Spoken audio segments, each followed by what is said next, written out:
Oduu ariifachiisaa akkasuma mootii oduu gammachiisa wantoota faayidaa sii qaban faayidaa kee kiyya jechuudha. Roozan maal hojjetaa jirti? Roozan abbaa manaa isii akka dubartii Suudaanitti oduu abbaa manaa isii bira hin ga'initti otoo hin dhufinitti qayyaan boombii dhoosaa jirti jechuudha. Roozaa guddaa galatu. Maali yoo jette tokkoffaa faayidaa keenya waan nu fayyadu. Keessattuu shamarran biyyoota Arabaa kana keessatti umrii isaanii fi akkasuma mootiyyuu qorraa wantoonni isaan fixan hedduutu jira jechuudha. Qayyi faayidaan isaa maali? Faayidaan qayyaa hedduu jechuudha. Faayidaa qayyaa waliin ilaallu ta'e. Assalaamu alaikum warahmatullahi wabarakatuh. Jirtu akkam nagaa keessanii fayyaa keessanii isin jechuudha. Kabajamtoota kiyya.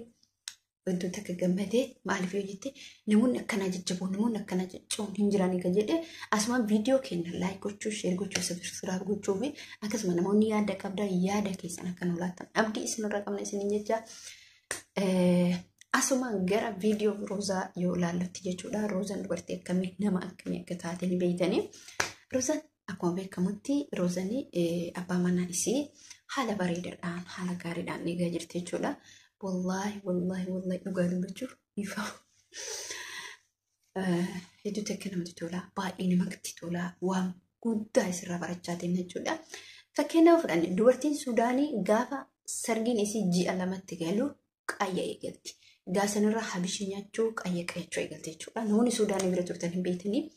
Akkasuma rifeensa qaama isaanii kana akka qaama isaanii sanarratti qayyi faayidaan isaa tokkoffaani qaama namaatiif faayidaa guddaa qaba. Namni qayya qayyatu dafeen caquu dafeen dulloomu sababni isallee yeroo qayya qayyattee kaatee nyaata nyaattaa nyaata jiidhaa nyaattaa dhadhaa mataa dibattaa bakka akka amma muka kana mukaan fakkeenyaaf zayitii dhugumatti nama go'isaa jechuudha. Akkasii miti jechuudha. Qayyi tartiibanii seeraan akkatti qayyatamu qaba jechuudha. Namoonni keenya mallaqaan biyya keessatti illee eegalanii jira. Manni qayyaan jira. Fakkeenyaaf walloo akkasitti Tigreen tuni jechuudha. Ajaa'ibatti qayyatu dhugumatti jechuudha.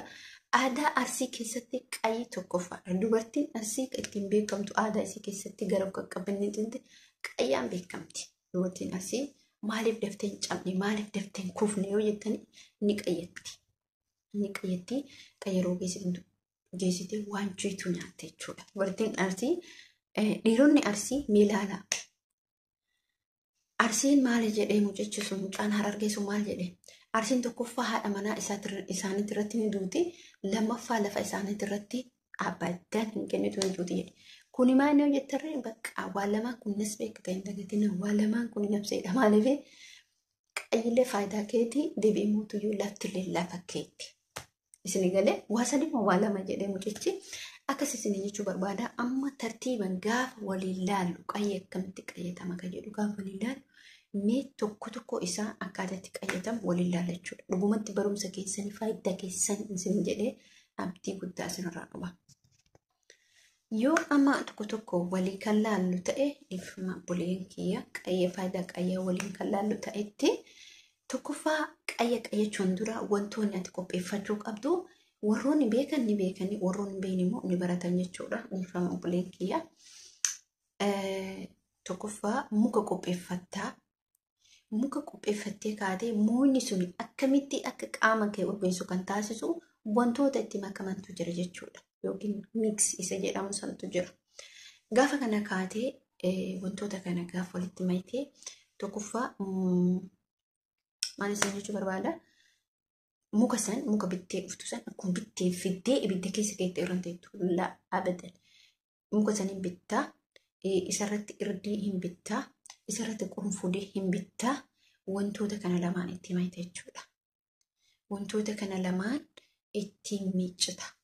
Irdii ittiin miiccite zifzif gootee bishaan keessa keettee muunni sun waan goggogee hururaa ta'uuf kan hururaa fi kajeedhallee hin jira. Garuu muunni sun miiccamuu qabu wantoota kana irdii fi qurunfudii jechuudha. Irdii qurunfudii kanaan gaafa muka san miiccite kaaftee akkam gootaa inni afta madaabara yookiin immoo tiriiratti wantootuma goggosan irratti ni afta achi hin kaata. Erga achi kaatee booddee wanni isin gootu inni muunni sun gaafa goggogee ka'etti irdii isaa san gan naqama. Irdii qurunfudiin sun ni naqama jechuudha. Irdii san nafatti fudhata garuu beekaa. Fakkeenyaaf nafatti zifzif godhamee bulfama. Nafatti fudhatama achi ka'een goggogama gaafa jechuudha. Goggogamee ka'eetiin gaafa jedhame amma illee akka nama kennaa san dhaqamee takkamaan ibiddarra taa'uu hin taane wantoonni faayidaa fuula keetiif si barbaachisan aarri sun akka dhaqee fuula kee miine aarri sun baqqaan jiraa miti kanaa ol jechuudha hamma morma keetiitti mana kee keessatti waan godhattuuf bakka biraattis godhattus kana guutuu qaama keetii kana ammas maal qopheeffattaa irdii qopheeffattaa qoronfudii daakama yookiin qoronfudii daakamaan hin jiraanne akkasumatti tumtee irdii walitti mayitee yookiin immoo zibaadii isa jedhamu rooba isa jedhamanii aybiidhaas biyya keenyatti walaa hin beekan akkasitti isa sangitti gootee dibatta jechuudha fuula keetti gootee dibatta garuu mootuyyuu beekaa wanni kana maaliif jedhee namoota bakka bitachuu hin dandeenye kiriimiin fuula keenya akka waan seenni ka taasisu kiriimitu jira kiriimiin sun ni urgaa qaamallee ni dhiqatama meeshaa kana qopheeffatte jechuudha. Kaatee sa'aatillee sa'aatii qaba akkaataa qaba beekaa sin jedhameen qayyatamu annugaa dubachuun dubartiin ani bira ture sootaanidha. Dubartiin sun jechuudha wallaahi hojii sa'aatiitti yaa'anii ganamuu baate galgala galtii ture turte isin sun qayyattu malee raftuuti. Qayyattu malee raftu gaaf qayyatti irra beesi kalas dadhabaa olta waan taateef yaani mukayyafni isii ho'ii ta'ee maal ta'e bakka isin kalas qayyatte taana bakka bultuuf meetu.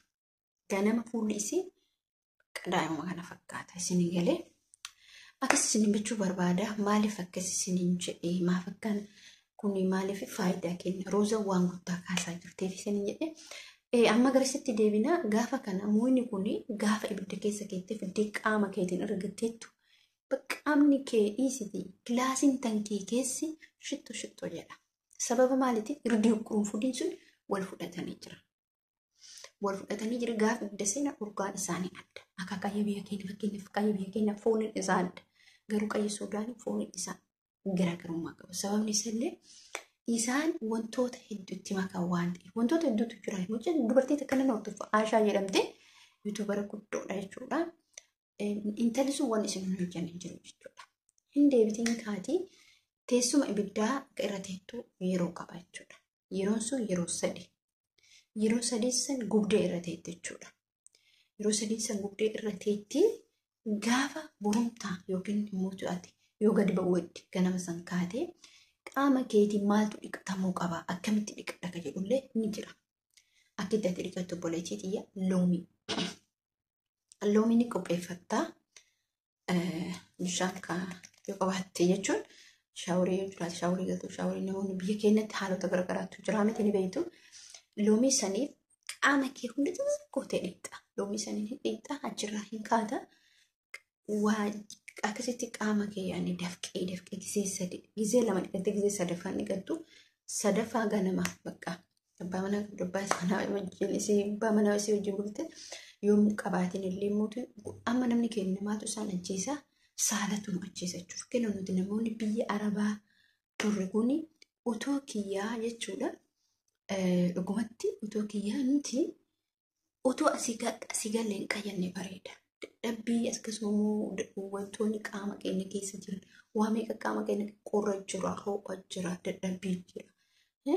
Kun hundi nurraa dhala jechuudha. Garuu immoo nuti sodaanna maatii sodaanna utoo nuti ijaarratiin akkamitti qayyanna bakka.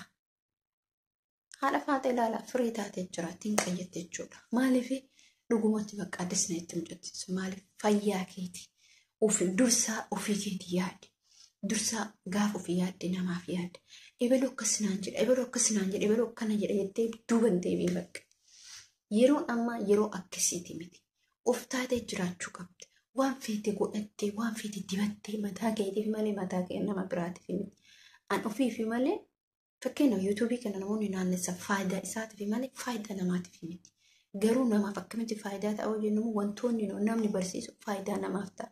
Nuti namarraa baranneetiin sadarkaa kana fakkeenyaaf barataan barsiisarraa baratee doktora ta'a injiinara ta'a ka xiyyaara oofuu ta'a eessarraa ka'a ka'umsiisa barumsa barsiisarraa ka'a.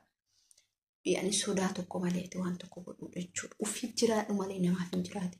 Ufiif gadi rabbii keetiif gadi jedhi malee namaaf gadi jettee hin bulle. Abadan jechuudha rabbii keetiif ufitti amantee jiraate taana waan feete hojjetta. Akkasii isin jechuun barbaada hordoftoota kabajamtoota kee hedduu takka isin jaaladha hedduu takka isin kabajaa mee viidiyoo kee laayik gochuu fi sheer gochuu subskiraayib gochuu yaada yoo qabaattan yaada keessan akkanaa barreessitan abdii isinirraa qaba hamma viidiyoo biraatiin walitti deemnuti assalaamu alaikum warahmatullaahi wabarakaatu.